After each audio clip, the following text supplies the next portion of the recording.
30 octobre. Hébreux, chapitre 1, verset 1 à 14. À bien des reprises et de bien des manières, Dieu a parlé autrefois à nos ancêtres par les prophètes.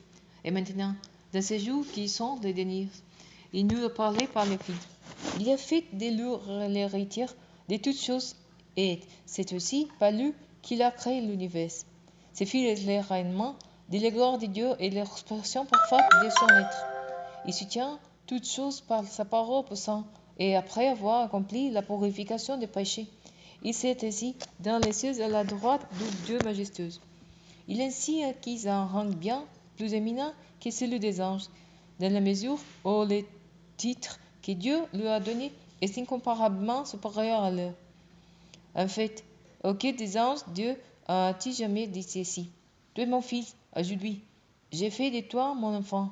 Et encore, je serai pour lui un père, et lui sera pour moi un fils. Mais lorsqu'il introduit de nouveau le premier leader, le monde, il dit que tous les anges de Dieu se prosternent devant lui. Au sujet des anges, il dit: Il utilise ses anges comme des vents, et ses serviteurs comme des flammes de feu. Mais au sujet du Fils, il dit: Ton trône, Dieu, subsiste pour toute éternité. Les sceptres de ton règne est sceptre d'équité. Tu aimes la justice et tu détestes la méchanceté. Aussi, ô Dieu, ton Dieu t'a donné de l'église et t'a ainsi fait roi, de préférence à tous tes compagnons.